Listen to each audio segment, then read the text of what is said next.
La mañana de mi boda, su hermana me entregó en privado mis deberes como esposa. Hice 2 preguntas y salí de allí con mi vestido puesto. Cancelé la boda, me quedé con la casa que había comprado y me fui con los 190,000. Me llamaron 17 veces ese día.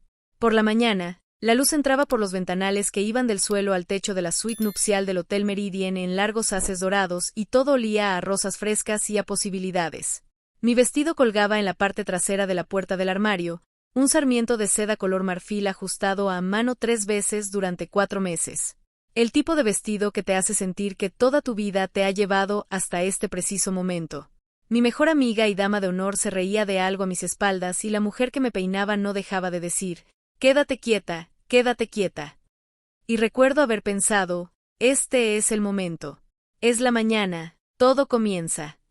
Tenía 29 años. Tenía una oficina en la esquina de una agencia de marketing en el centro de Chicago. Tenía una cuenta de ahorros que había estado construyendo desde los 22 años cuando me gradué sin una sola deuda porque trabajé en 2 empleos durante la universidad y me negué a pedir prestado lo que no pudiera pagar. Tenía un apartamento que me encantaba, un auto que era mío y un plan a 5 años del que llevaba 18 meses de adelanto. También tenía un prometido llamado Marcus, a quien había conocido en una gala benéfica en una azotea 3 años antes y de quien me había enamorado de esa manera tan particular que solo ocurre cuando tienes la edad suficiente para saber lo que haces y aún así decides arriesgarte. Lo que no tenía, sentada en esa suite nupcial a las 7:15 de la mañana, era idea de que las siguientes 4 horas iban a ser las más reveladoras de toda mi vida. Marcus y yo llevábamos 31 meses juntos cuando me propuso matrimonio. No fue una sorpresa. Habíamos hablado de ello como hablo de todo lo importante, con detenimiento, sentados los dos y con una taza de café en la mano. Hablamos de finanzas, hablamos sobre la vivienda, hablamos sobre lo que el matrimonio significaba para cada uno de nosotros más allá de la ceremonia. Creía saber con quién me casaba. Creía haber sido minuciosa. No lo fui lo suficiente. Su madre, siempre la llamé por su nombre de pila, Diane, por insistencia suya, y durante la mayor parte de nuestra relación había sido muy agradable, incluso cálida. Tenía una risa contagiosa y una forma de tocarte el brazo al hablar que te hacía sentir como si te abrazaran. Su hermana mayor, Renata, era más callada y vigilante. Siempre lo había atribuido a su personalidad. Ahora entiendo que era otra cosa. La primera vez que sentí que algo cambiaba fue en la cena de compromiso, 7 meses antes de la boda. La familia de Marcus nos había llevado a un restaurante de carnes en Naperville, de esos con botas de cuero oscuro y una carta de vinos que ocupa 6 páginas. Renata me preguntó con el tono particular de alguien que hace una pregunta informal, pero que no lo es en absoluto si pensaba seguir trabajando después de tener hijos. Le dije que sí, por supuesto, y ella sonrió. Simplemente sonrió y cambió de tema. Pensé en esa sonrisa a veces durante los meses siguientes, pero siempre me convencí de no darle demasiada importancia. La gente hace preguntas incómodas, no significa nada. Compré nuestra casa 14 meses antes de la boda.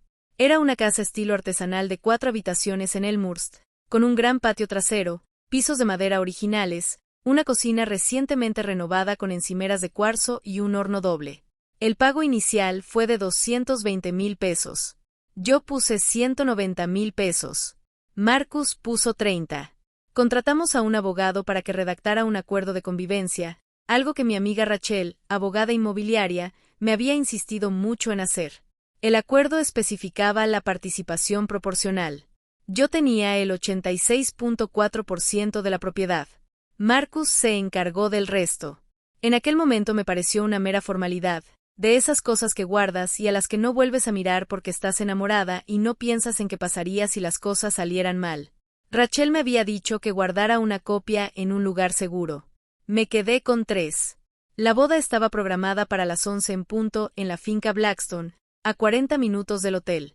Mi madre había llegado en avión desde Portland.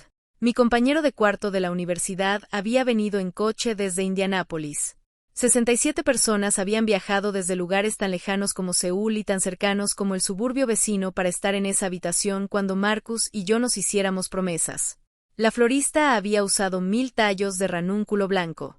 Lo sé porque yo había aprobado la factura. A las 8:40 de la mañana llamaron a la puerta de la habitación nupcial. Era Renata. Entró sin haber sido invitada formalmente, como si fuera suya. Iba vestida, maquillada y llevaba una pequeña bolsa de regalo que dejó sobre la cómoda sin decir nada al respecto.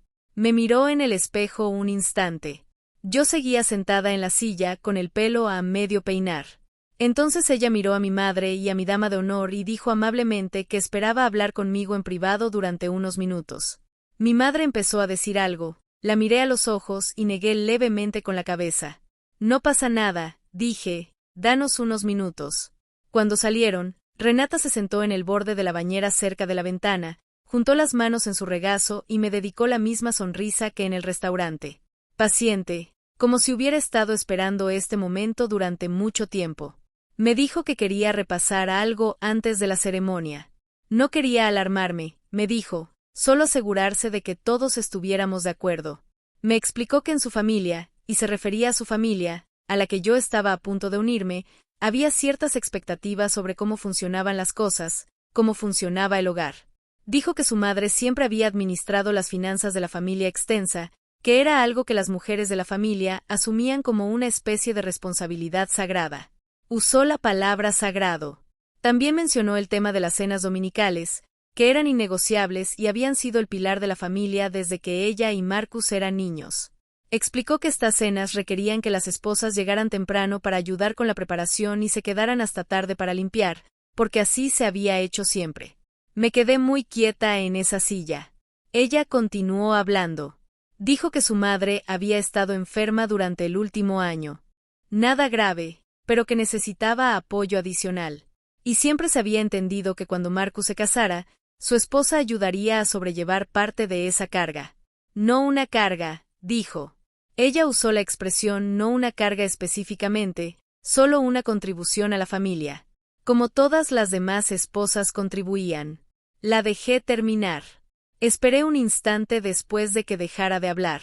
Luego dije, ¿de qué tareas específicas estamos hablando? Parpadeó. No se lo esperaba.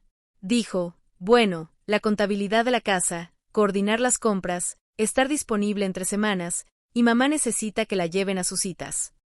Le pregunté, ¿está todo esto por escrito? Es algo que Marcus y yo hablamos y acordamos antes de hoy. La segunda pregunta fue la que cambió su expresión. Ella dijo, no, quiero decir que estas no son cosas que deban escribirse. Así es como funciona la familia. Le agradecí que me lo hiciera saber. Le dije que la vería en la ceremonia. Recogió la bolsa de regalo al salir. Me quedé sentada en esa silla unos 45 segundos después de que se cerrara la puerta. Mi madre entró primero, me miró a la cara y no dijo nada. Simplemente puso su mano sobre mi hombro y me apretó una vez. Y eso fue todo. Le pedí a la peluquera que me diera 10 minutos. Después de que todos se fueron, llamé a Rachel. Rachel contestó al segundo timbrazo. Le conté exactamente lo que Renata había dicho. Rachel escuchó sin interrumpir, algo que se le da muy bien porque es abogada y los abogados saben que los hechos importan más que la reacción ante ellos. Cuando terminé hubo una pausa. Luego ella dijo, ¿han hablado tú y Marcus de algo de esto? De algo en absoluto. Dije que no. Otra pausa. Entonces dijo, vale, me subo al coche. Rachel vivía a 22 minutos del hotel. Después llamé a Marcus. Respondió inmediatamente, confundido, porque se supone que los novios no deben hablar con sus novias la mañana de la boda y él sabía que yo lo sabía. No me molesté en charlar trivialmente. Le dije que su hermana había venido a verme. Le conté lo que ella había dicho. Le dije que necesitaba saberlo ahora mismo, antes de ponerme ese vestido, si él sabía algo de esto y si estaba de acuerdo. Hubo un silencio al otro lado del teléfono, distinto al silencio de Rachel. El silencio de Rachel significaba que estaba recabando información. El silencio de Marcus significaba que estaba tomando una decisión. Dijo, mi madre ha estado pasando por un mal momento. Renata simplemente estaba tratando de asegurarse de que entendieras a lo que nos enfrentábamos. Dije, ¿nos enfrentábamos? Él dijo, cariño, es el día de nuestra boda. Le dije, sé qué día es hoy. Necesito que me respondas. Él me dijo que su familia tenía ciertas tradiciones y que esperaba que una vez que yo formara parte oficialmente de la familia todo se normalizara.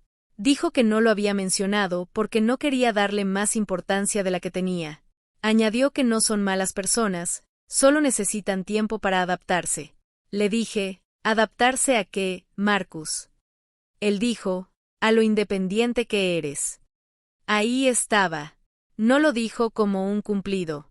Le di las gracias. Le dije que necesitaba una hora. Empezó a decir algo más, pero yo ya había apartado el teléfono de mi oído.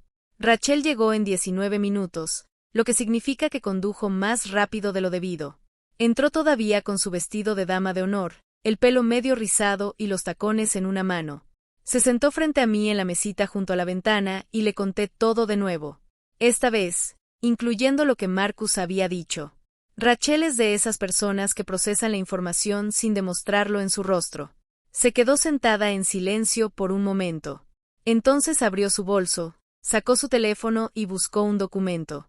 Me lo deslizó por la mesa. Era el acuerdo de convivencia, el que firmé hace 14 meses. Ella trajo una copia. Me dijo, quiero asegurarme de que recuerdes lo que dice esto antes de tomar cualquier decisión. Lo leí detenidamente. Sabía lo que decía. Lo había leído 3 veces antes de firmarlo, pero Rachel quería dejar algo claro. Me recordaba que había sido cuidadosa y que tenía motivos para protegerme, que tenía una base sólida si la necesitaba. La miré y le pregunté, ¿qué pasa con el acuerdo si nos casamos hoy?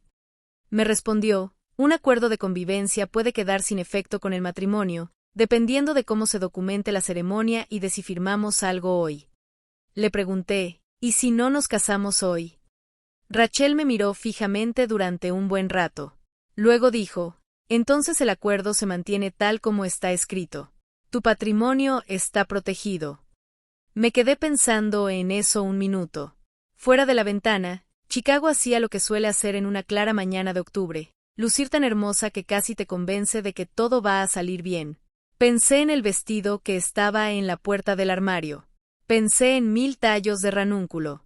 Pensé en mi madre que venía volando desde Portland, en mi compañero de cuarto de la universidad que venía conduciendo desde Indianápolis y en 67 personas que habían reorganizado sus fines de semana para estar en una habitación a las 11 en punto.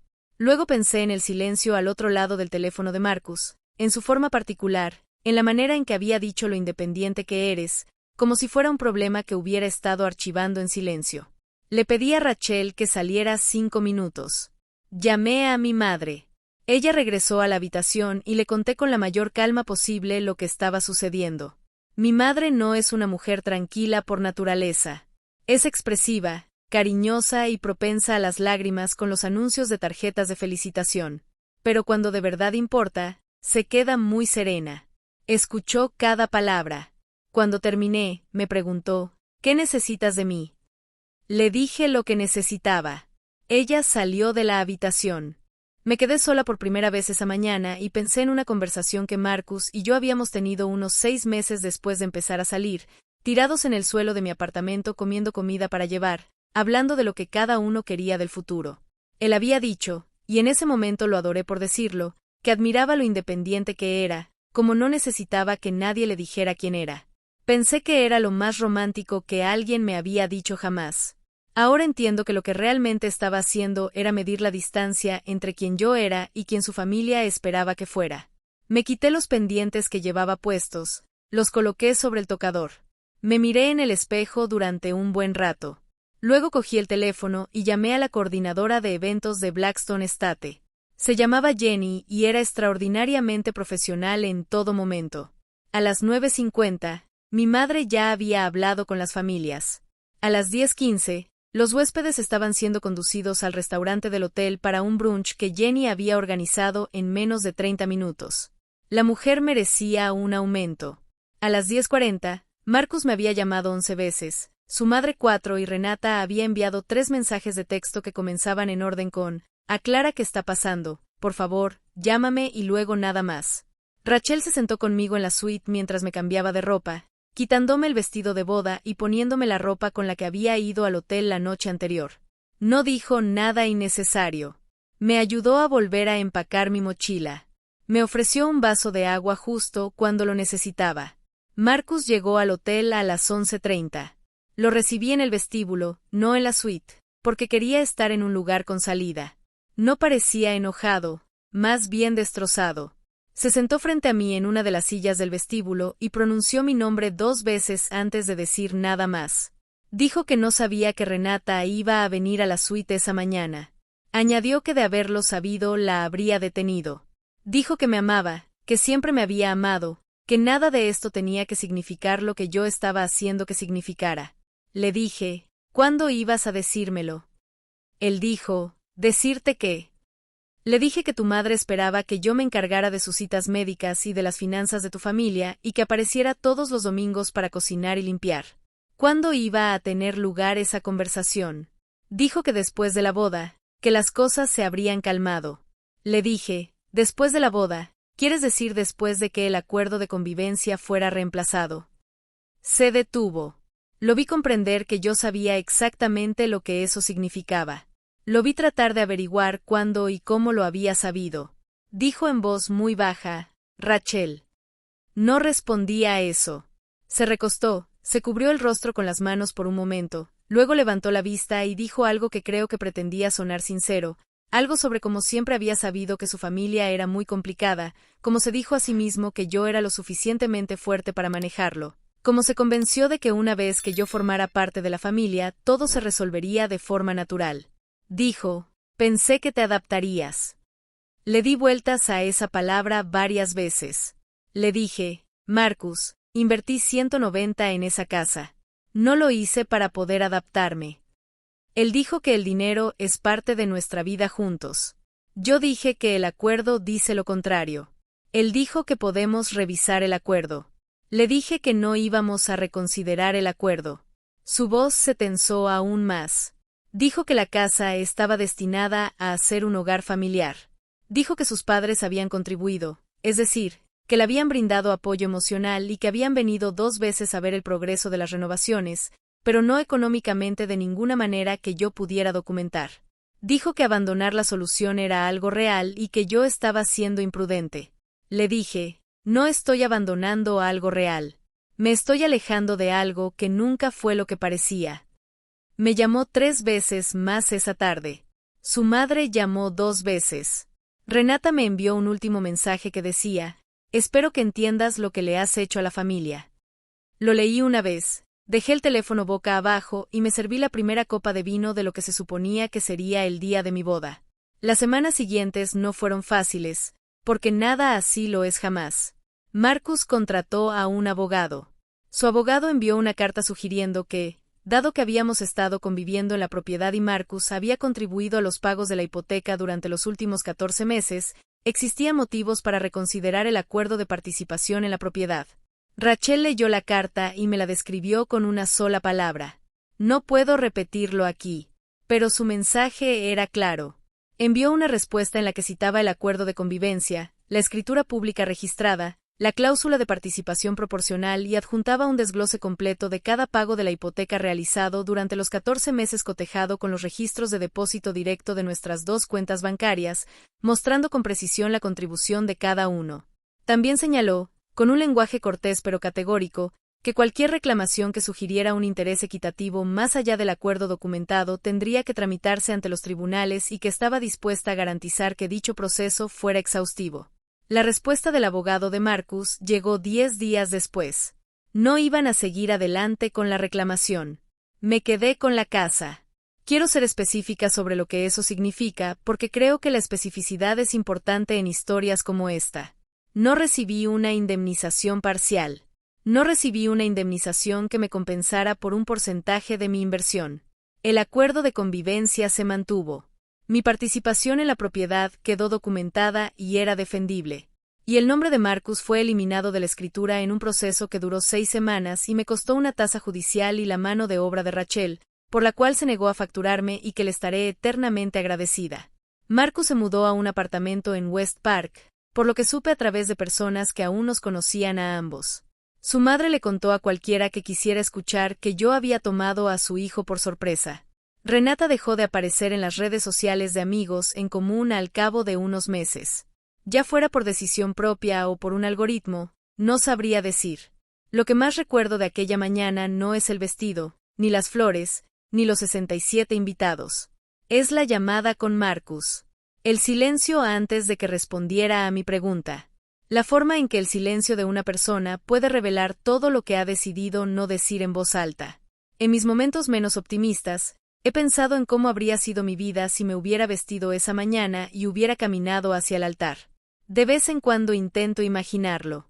Las cenas de los domingos, las citas médicas, las finanzas familiares en manos de una mujer que ya había empezado a planificar mi papel antes incluso de conocerme bien. Trato de imaginar a Marcus año tras año, convirtiéndose cada vez más en la persona que su familia esperaba que fuera, a menos que fuera la persona de la que me había enamorado en una azotea del centro de Chicago. No puedo verlo con claridad porque creo que una parte de mí ya lo sabía. Entonces, mi madre voló a Portland 4 días después de la boda que no se celebró. En el aeropuerto, al darme un abrazo de despedida, me dijo algo que anoté y guardé. Lo más valiente que una persona puede hacer es negarse a ser inferior a sí misma. Mi madre a veces dice cosas así y siempre tienen el efecto deseado. Me quedé con la casa, me quedé con mi carrera, me quedé con Rachel, con mi madre y con mi compañera de cuarto de la universidad, que condujo 4 horas y no se quejó ni una sola vez. También mantuve la costumbre que adquirí durante los 14 meses que fui propietaria de la casa, leer cada documento 2 veces antes de firmarlo y hacer las 2 preguntas que la mayoría de la gente omite. ¿Está esto por escrito? ¿Hemos llegado a un acuerdo? No son preguntas complicadas ni agresivas, pero son las que te dirán más rápido que casi cualquier otra cosa si la persona que tienes enfrente es honesta o no. Más tarde me enteré gracias a la floristería, que me envió una nota que aún conservo en el cajón de mi mesita de noche, de que eran 1000 tallos, no 100. Esa semana alguien en una sala de recuperación se despertó y vio flores blancas en el alféizar de la ventana sin tener ni idea de lo que significaban, lo cual es comprensible. Las flores no necesitan contexto para cumplir su función. Ahora me despierto casi todas las mañanas en la casa de Elmhurst, que he hecho mía por completo en los últimos 14 meses. Y pienso en lo que quiero decirle a cualquiera que escuche esta historia y se sienta identificado con ella. Quiero decirles que en el momento en que sientan que algo se construye a su alrededor en lugar de con ustedes, confíen en esa intuición. Hagan las preguntas en voz alta. No esperen a que pase la ceremonia, a que hayan firmado, a que todo se haya calmado. Esa calma no es algo que te suceda, es algo que construyes. Quiero decir que lo documenten todo, no porque el amor requiera sospecha, sino porque la claridad es una forma de respeto hacia ti mismo y hacia la persona que eliges. Quiero decir que o tienes tu propio Rachel o te conviertes en el Rachel de otra persona. Alguien que conducirá 22 minutos sin que se lo pidan 2 veces, que traerá el documento correcto en el momento preciso, que se sentará tranquilamente contigo mientras averiguas lo que necesitas realmente. Y quiero decir esto último, que es lo más cierto, alejarse de algo que parecía perfecto no es lo mismo que perderlo todo. Lo sé porque lo hice y sé lo que aún conservo. Casi todas las mañanas, la luz entra por esos ventanales que van del suelo al techo en Elmhurst, largos haces dorados, y todo huele a café y a mi vida en particular. Y creo que es aquí. Aquí es donde empieza todo. En eso tenía razón, pero me equivoqué con respecto a la mañana. Y hasta aquí llega esta historia. Si llegaste hasta el final, te agradezco mucho por escuchar. Me encantaría saber qué opinas, así que te invito a escribir en los comentarios tu experiencia o tu punto de vista sobre lo que acabas de escuchar. No olvides darle like si te gustó este contenido, suscribirte al canal y activar la campanita para no perderte ninguna de las próximas narraciones. Nos vemos en el próximo video.